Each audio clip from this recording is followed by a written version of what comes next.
मध्य प्रदेश के मुख्यमंत्री शिवराज सिंह चौहान ने समान नागरिक संहिता की वकालत की है, पैरोकारी की है। विश्व हिंदू परिषद भी इस बात पर जोर दे रहा है।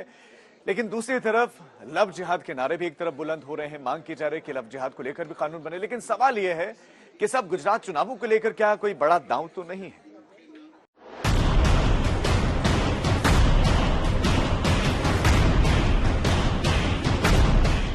गुजरात में चुनाव तो सिंगल पत्नी का दाव।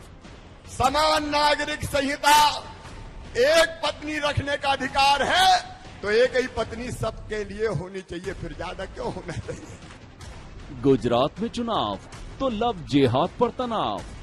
इसको रोकने के लिए, इस अभिशाप से भारत को मुक्ति दिलाने के लिए केंद्रीय कानून बहुत जरूरी। गुजरात में चुनाव तो आबादी नियंत्रण पर ताव।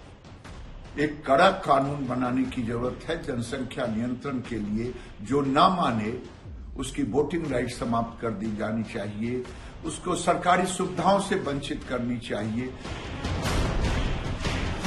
एक मुख्यमंत्री, एक केंद्रीय मंत्री और एक बीजेपी के सहयोगी संगठन वीएचपी के बड़े अधिकारी, तीन बड़े चेहरे, सामने गुजरात का चुनाव और तीन ऐसे मुद्दे जिन पर हमेशा से विवाद रहा, तनातनी रही, हिंदू मुसलमान का सवाल रहा।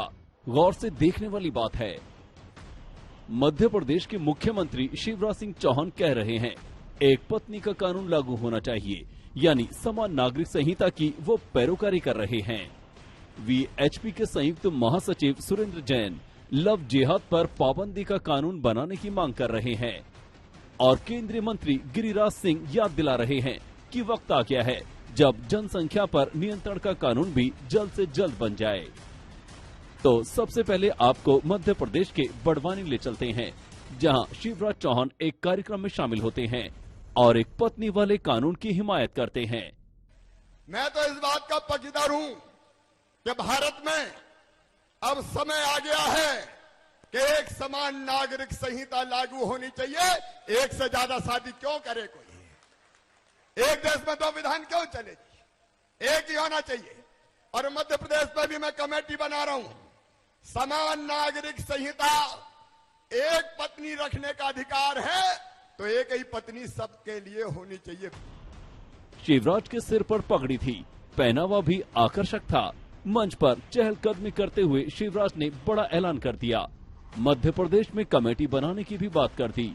मध्य प्रदेश में शिवराज सरकार कमेटी बनाएगी। गुजरात में कमेटी के गठन को कैबिनेट से हरी झंडी मिल गई है।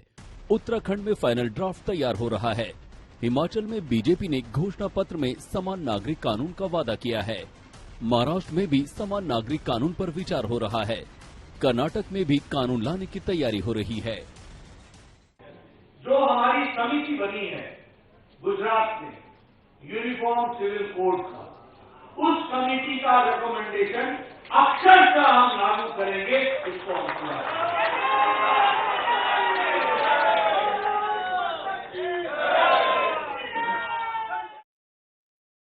जाहिर है समान नागरिक संहिता पर बहस ऐसे वक्त में जोर पकड़ी है जब गुजरात में चुनाव आधे रास्ते में है। शिवराज चौहान ऐलान तो मध्य प्रदेश में कर रहे हैं, लेकिन असली घमासान तो गुजरात में ही है। हमारी पार्टी यूनिफॉर्म सिविल कोड के खिलाफ इसलिए है क्योंकि वो अल्पसंख्यक समाज, आदिवासियों, दलित के लिए यूनिफॉर्म सिविल कोड होगा और मेजॉरिटी कम्युनिटी के लिए वो हिंदू कोड होगा। तो आर्टिकल 29 के तहत मुझे अपने कल्चर का प्रोटेक्शन का अनफिटेड राइट, फंडामेंटल राइट है मुझे। तो भाजपा ये मेरा कल्चर का राइट मुझसे नहीं छीन सकती।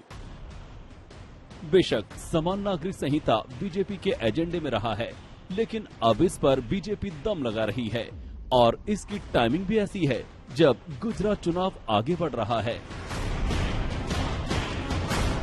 बड़वानी से जैद अहमद, पटना से रोहित सिंह के साथ अमित भारद्वाज, दिल्ली आज तक।